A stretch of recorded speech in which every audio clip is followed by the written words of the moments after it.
for God's sake, get onto a debate about how to secure a more trusted, more efficient and better governed BBC as an important part of this country's wider infrastructure. Chancellor Rachel Reeves has reportedly ditched the notion that she was reportedly going to raise income tax by 2p in the budget.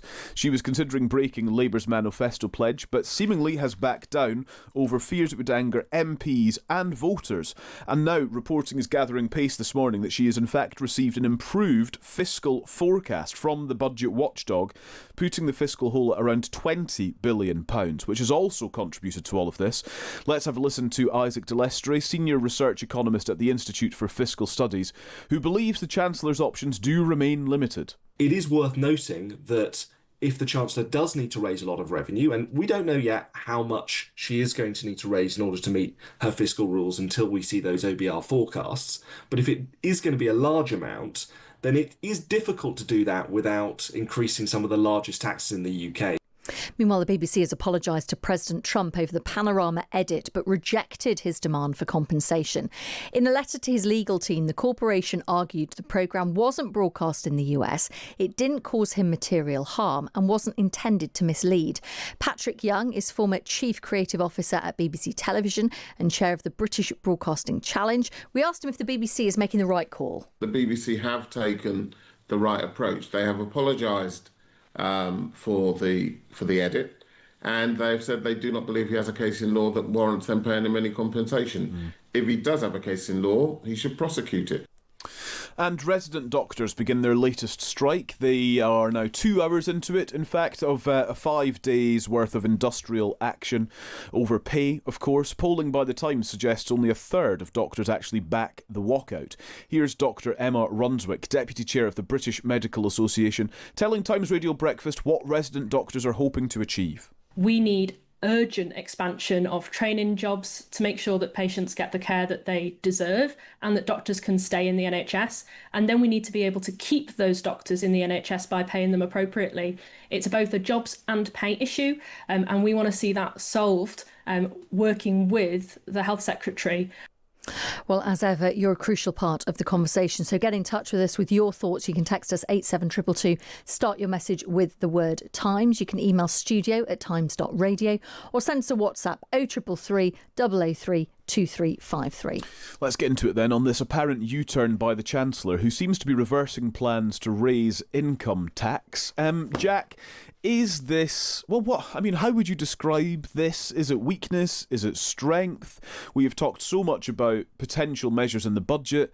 This was a big one that was floating around in the air and seemed all but certain until late last night. I think it's unhelpful, that's what it is, to keep changing the position through briefings so often in the run-up to a budget. I can't imagine what life is currently like for a business owner or even for a family that's struggling to make ends meet, trying to make judgments about Christmas when things are so uncertain. And I hope this might be the last of these briefings before the budget actually takes place. It's been going on for months now. It's been going on far too long. And it does seem to be too often all about the numbers and not about the story.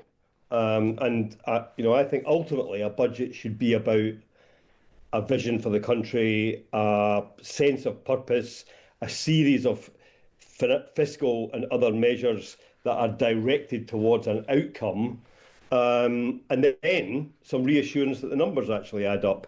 But it does seem to be that all the chat is around how do we make the numbers add up, and then we'll worry about the story afterwards. And I think that's been really unfortunate. And whoever's to blame for it, I do feel sorry. I listened to Lisa Nandy on your show at 7 o'clock this morning, and I feel sorry for Secretaries of State who are working away, trying to get investment into the country, trying to deliver services and opportunities, deal with day-to-day or week-to-week crises, while all this is going on round about them.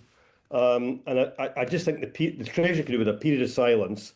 All the people that work behind the scenes should get their head down and deliver a good budget speech, numbers that add up, but a bit of vision for the country, and we would all be in a better place.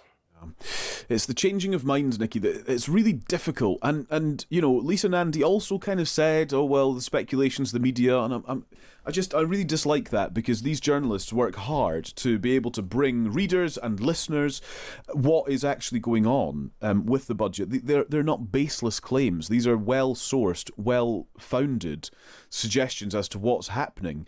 Why do you think we are in this sort of situation? Why are there so many sort of leaks seemingly readily available?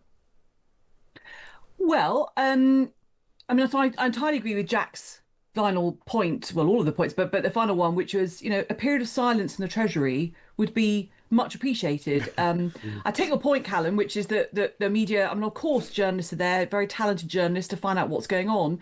Frankly, it's the Treasury's job and the Chancellor's job to say nothing in the run-up to a budget. In my day, which was 12 years ago when I was in the Treasury, you started pre-budget briefings on the Sunday before the budget, and you would drip feed a couple of stories each day, and presumably there were earlier conversations with journalists to start giving them a sort of steer as to some of the decisions being taken and all the rest of it. But this has gone on. So we've got another 12 days of it. It's been going on for weeks already. The budget was being pushed out as far as you can possibly call autumn, in the desperate hope that there was going to be some improved news that would help the OBR forecasts. And then it's against this political backdrop. Clearly, the change now about income tax, and I'm assuming it is correct. And it's interesting, the FT, I think I said last week, I couldn't work out whether this was all a bit of a double bluff. The FT's had a very strongly held view for a number of weeks now that an income tax change was not going to happen. And again, that doesn't happen without journalists being told these kinds of things. But there's no doubt this change has happened now because Keir Starmer has realised that if he breaks a manifesto commitment, he has both a really unhappy cabinet and a very unhappy set of backbenchers, and his position is incredibly weak.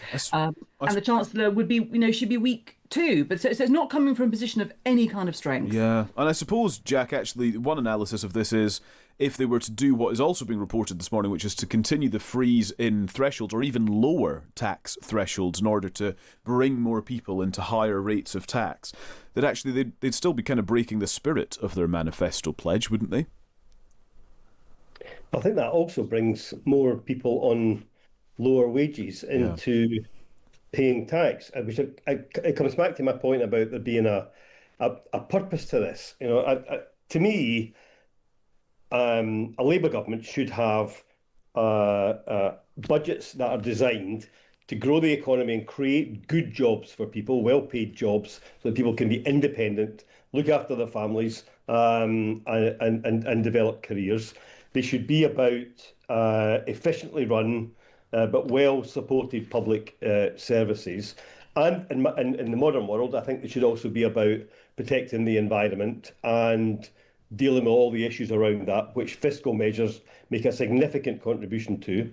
And if you start from that story, then you make taxation decisions, you make decisions on allowances, you make decisions on spending in a logical way that the public can come in behind and support, even when the decisions are tough. As long as they're made in the national interest and the public interest, then you get some support. And I come back to this point. I worry this is about, how do we get the numbers right rather than how do we get the purpose right, and then make the numbers fit as far as we can towards that purpose, given the current circumstances. It's interesting what Nicky's just saying about the Financial Times, because I heard Kevin Schofield from HuffPost the Huffington Post, on, I think it was the Times radio show middle of last week, where he said the same thing, that he had his prediction for the month was that there wouldn't be an income tax rise, that this wouldn't actually happen, and that it was a bit of smoke and mirrors to divert everybody's attention ahead of the budget. And maybe that is the case, but I don't think it's been helpful to have the day-to-day speculation about all the different individual possible tax rises that have just made everybody a little bit nervous and uncertain, and have taken away from the main purpose of the government, which is what they should be trying to convey. The budget's one of the few times of the year when you can tell a national story and be heard by almost everybody in the country.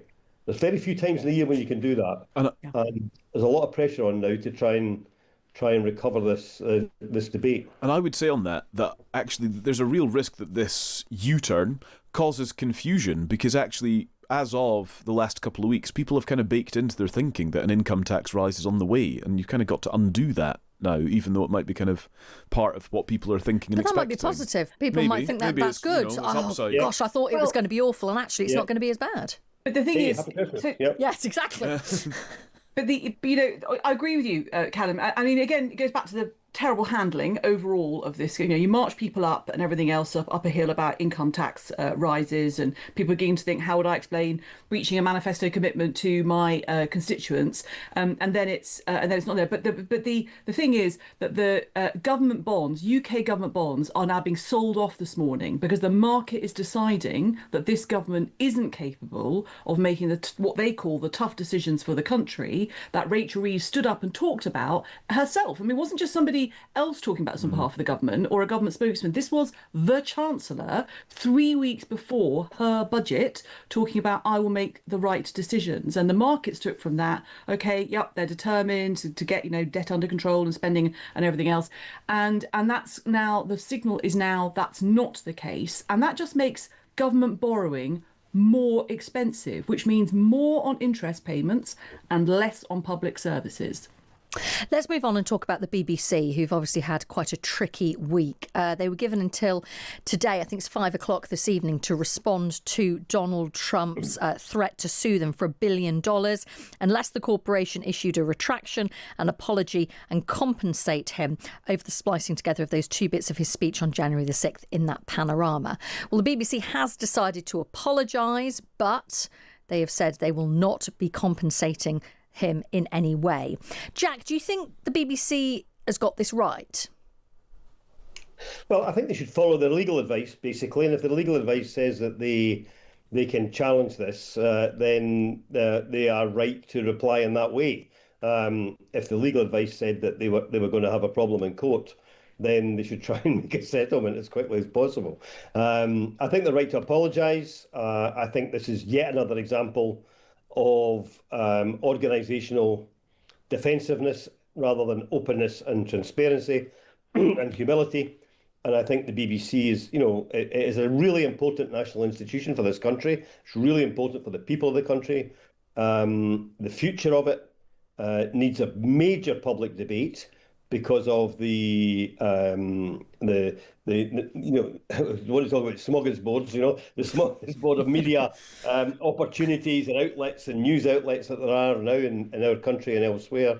And I think getting onto that debate is critical for the government and for politicians, looking at the way the BBC is funded, looking at the way it's governed, not at the individuals on the board, but the whole structure of the way that it's governed and how effective that actually is, and looking at its purpose for the second quarter of the 21st century. So I think it's a really important time. Yes, apologise. Yes, follow your legal advice. But for God's sake, get onto a debate about how to secure a more trusted, more efficient and better governed BBC as an important part of this country's wider infrastructure. It's worth pointing out that the BBC has put 5 main arguments for why it thinks there isn't a case to answer to pay any compensation. First of all, they said it wasn't seen in the US, basically no rights to distribute Panorama, couldn't be seen outside the UK on iPlayer, said the documentary didn't cause Trump harm as he was re-elected shortly afterwards, said the clip wasn't designed to mislead but just shorten a long speech. The edit was not done with any malice. Fourthly, it says it was never meant to be considered in isolation. It was just 12 seconds within an hour-long programme which also contained lots of voices in support of Trump. And finally, they said an opinion on a matter of public concern and political speech is heavily protected under defamation laws in the US. I mean, Nikki, Trump often quite likes it when people stand up to him. I'm just wondering, should Keir Starmer be having a quiet word in Donald Trump's ear saying, look, this is licence fee payers' money. You don't want to be pursuing this? Maybe he would be. Is that the sort of conversation that would be happening behind the scenes? Well, Well, there might be a conversation at some point about, they'll be talking about something else, and they might touch on the BBC, and maybe at some point the Prime Minister, will need to, in some way, get involved or have that conversation. But I think what the government can draw some comfort from is that they're terrible at handling things, but so are the BBC, and they've had a truly terrible week, slow to apologise, slow to deal with any of this. I entirely agree with Jack that a sort of root and branch review of governance, actually. There's absolutely a broader debate linked to the charter renewal and licence fee about what the BBC's for and who's watching it and everything else. But there is definitely an issue around governance, speed of decision making.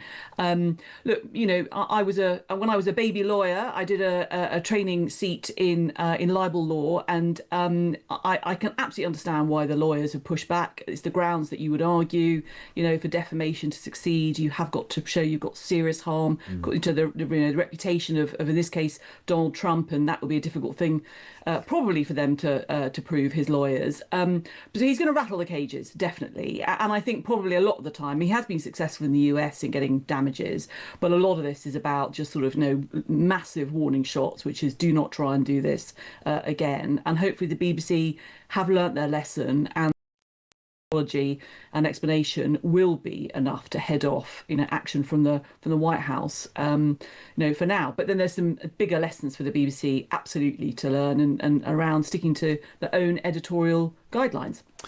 Nikki and Jack, stay with us. We'll consider the resident doctors who are out on strike again this morning, and should people with bigger gardens pay more money for their water usage. Nikki Morgan, Conservative peer and former Education Secretary, and Jack McConnell, Labour peer and former First Minister of Scotland, are with us. Resident doctors have begun a fresh round of industrial action as of 7 o'clock this morning. It is their 13th walkout since March 2023 in their dispute over pay. Polling by The Times suggests only a third of doctors actually support the strike, which is organised by the British Medical Association. Jack, this problem of resident doctors' dissatisfaction, I suppose, has been a problem for both Conservatives and Labour. Perhaps both have taken slightly differing approaches, but none seem to be able to find a breakthrough. How do you deal with resident doctors? Well, I'm afraid I think there's something seriously wrong with the recruitment process. Doctors, certainly through my lifetime, doctors young and old have had as their primary purpose looking after their patients, and having a commitment to the service that didn't lead to them going on strike on a regular basis. And I think this has been a major change for our country. We talk a lot about how the country is broken and things don't work in this country. And when we talk about that, we usually talk about, building power stations or, new infrastructure or whatever. But actually, I think the fact that we have regular strikes from medical professionals who have chosen to go into a caring profession where the patients should come absolutely first is a major departure from where we used to be as a country. I actually spoke to somebody quite senior in the medical profession about this about 6 months or so ago at a function, and asked them that question. And they said that they thought that the issue might be that in the recruitment of medical students, we moved away from interviews being a key part of the process to assess somebody's commitment to the profession. And that was due to trying to equalise the recruitment process and make it fair for everybody, and make it anonymous and do it all by form filling in and so on, and academic results. And I thought that was a really interesting point, because the character of people coming into the medical profession is absolutely clear. I was at my GP on Monday morning. I don't want him telling me about politics and about strike action or about militancy. I want him to tell me what's wrong with me and help me get it fixed. And I listened to your the woman from the BMA who was on this morning, calling another adult human being by their surname constantly in the interview. She talks about streeting. If I walk into a doctor's surgery, I don't want them saying, "McConnell, sit down." You know what I mean? It's totally. There's something seriously wrong with the mentality of the people running this strike action. And I'm not too sure how you change that in the short term, but certainly in the medium term, there needs to be a look at recruitment. I think that's valid. Nikki, I want to add in some other reporting, just kind of linking several stories together. We mentioned it earlier, this polling in the Times, that only 39% of people say that higher taxes would lead to improvements in the NHS. Most thought it would make things worse or, quote, make no real difference, which is a real change, actually, because voters have traditionally supported tax rises if they are framed as being used to spend more on the NHS. The report is by Future Health Research, and the poll was by Delta Poll of over 2,000 adults. And I just find it fascinating, given the conversations we're having this morning about the budget, and indeed about the resident doctors going out on strike, that there's a real fragmentation in how voters view the link between their taxes and the NHS. Well, so I entirely agree with you. I think that is fascinating that people, I think people can see how much is being spent on the NHS. And it just continues to go up and up and up. Yeah. And I think people know in their own lives, just because you spend more money, throw money at a problem, doesn't mean that it gets handled any better. And then, of course, you see the strikes. I think the other bit of polling that's fascinating, obviously, in the paper, is from resident doctors. It's a small sample, but it's a absolutely representative sample, and saying that only a third of them back the strikes. I mean, I think Jack's point about character, if you like. I mean, quite frankly, if resident doctors don't back the strike, or lots of them don't back the strike, then they need to not go on strike. And one of the interesting things will be the percentage of how many of the doctors are on strike and stay on strike for the full 5 days. And they are voting, apparently, or some of them are, for this BMA leadership that claims to speak in their name. If they don't like them, they need to vote differently at the next election. They need to get rid of these people who are their representatives and get better people in who are going to negotiate what the resident doctors say that they want. I have to say, Jim Mackey, who is, I think, the relatively new NHS chief executive, was, I think, in the North East before. Sounds to me very impressive. I mean, he sounds to me like he's taking absolutely no prisoners at all on all of this. And I think that's probably what we need from NHS leadership, which is no more pandering, patients are in need, get on with it. Dr. Dom in Darlington has got in touch saying, I've just finished my 4th night shift in A&E. I'll now be striking until next Wednesday. As long as you pay doctors less than physician assistants, I will continue to strike. On the other hand, Anya in Islington says the average doctor's predicted earnings are more than 4 times the average wage over their working life. They also have very low job uncertainty and great pensions. Why should juniors who are still learning get a lot of this up front? She describes it as short-termist greed. Right, we haven't got a lot of time, but I quickly want to ask you about this. There is a proposal from Baroness Brown of Cambridge that people with very large gardens should be paying through the nose to water it. The idea being that once you've used a certain amount of water, the cost of water per litre would jump, and quite significantly, particularly for people who are watering their garden, whether it's with sprinklers or watering cans or whatever. Jack, is this a good idea?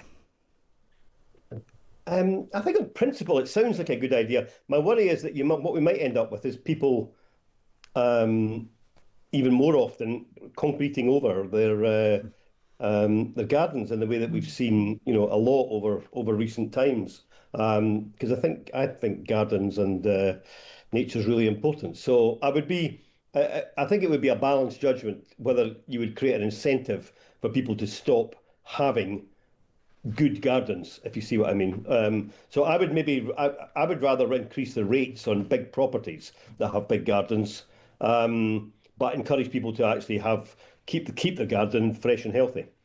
Nikki?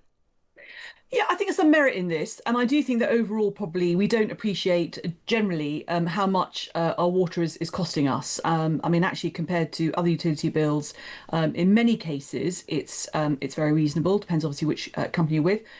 So I think knowing if you have a bigger property, you choose to spend more. Not everybody with a big garden actually spends the time watering or sprinkling or anything else. You have to accept that the climate is going to affect it. So I think Jack's right, which is, as always with these things, there's some perverse incentives which can come about from a so-called sensible plan. Jack, Nikki, thank you so much. Did you want to say something then? Only that it'll be called the garden tax. And once you've branded something like and then that, it'll be denied 10 days later. right, It's not yeah, actually exactly. going to happen. There'll be a U-turn. you turn if you want to, Nikki. Great weekend. And you. Take care. Thanks, Paul. Have a good weekend. Thank you, and you. Nikki Morgan and Jack McConnell, who we love having on a Friday morning. They're Yes. brilliant. Baroness Morgan is a former Conservative Education Secretary, and Lord McConnell, a former Labour First Minister of Scotland.